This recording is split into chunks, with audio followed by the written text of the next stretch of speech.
We have the benefit of Senator Van Hollen coming from Maryland to join us on the Agriculture Committee. Welcome, sir.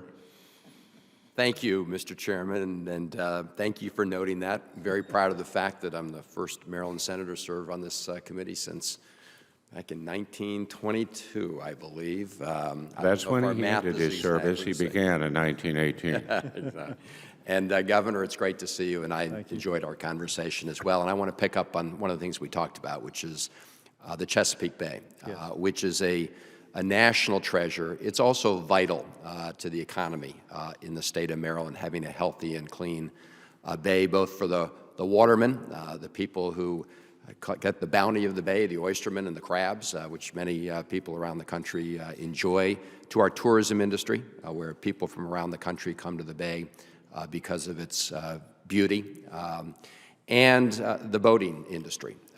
And what we've worked in Maryland to do is work closely with our farmers to make sure that we have a vibrant farming industry on the eastern shore of Maryland, along with a healthy bay. And so the conservation programs are very important to our state and the Bay States, as many others. And in the 2008 Farm Bill, I worked very closely with our ranking member and others to create a Chesapeake Bay conservation program. That became very popular. Other states with water bodies were understandably interested. It became the Regional Conservation Partnership program. And our conservation efforts also rely on the EQUIP program and the Conservation Reserve program. My question to you is, do you agree that these are important programs that we've got in place that we need to continue?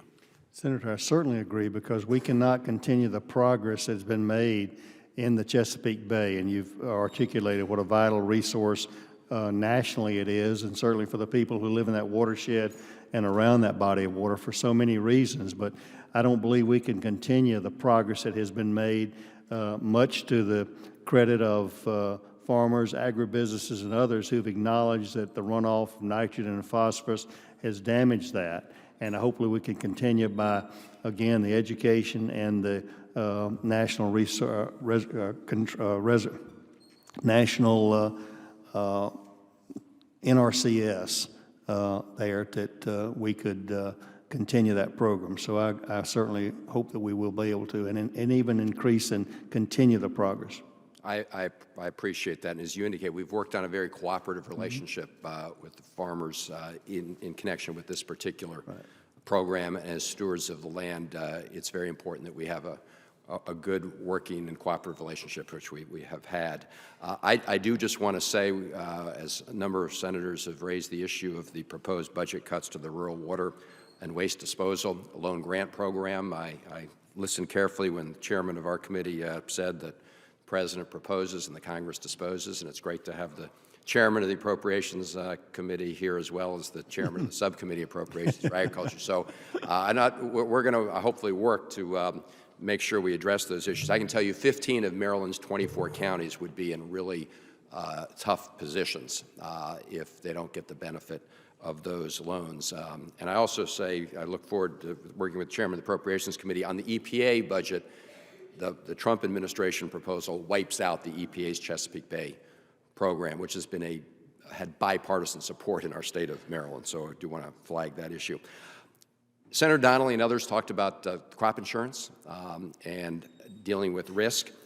In Maryland, most of our farms are small and medium-sized farms, and especially with respect to specialty crops, some of the way the crop insurance is currently designed does not fully meet their needs. So I just want to hear from you a willingness to talk and explore ways where we could modify some of those provisions to make sure we address the needs of some of the smaller, medium-sized farms. Certainly. By the way, congratulations on your desire to be on this committee. I think Maryland, many people don't understand the value of agriculture to Maryland, but it is significant in that way. And your smaller farms particularly, the 14 Farm Bill recognized the need for crop insurance and specialty crops in many ways. I think that was a great beginning. Can we go further? I believe absolutely. If we look at how we can what we learned from the 14 Farm Bill, how we can continue to enhance that and to make smaller specialty crops of particularly smaller farmers a viable alternative for them. All right.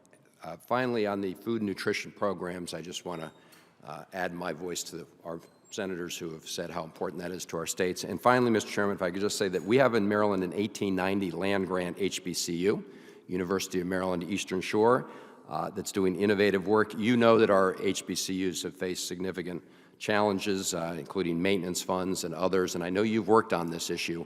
I would just like to get your commitment to follow up in a conversation to try and address the issue of strengthening the 1890 HBCUs. I would welcome that. We obviously have those in Georgia as well, and I think I was pleased to see our president welcome them as well and make commitments about those areas. So I look forward to working with you directly regarding your specific HBCU. Yeah, we have a particular challenge and issue with one of our HBCU, 1890, so thank you.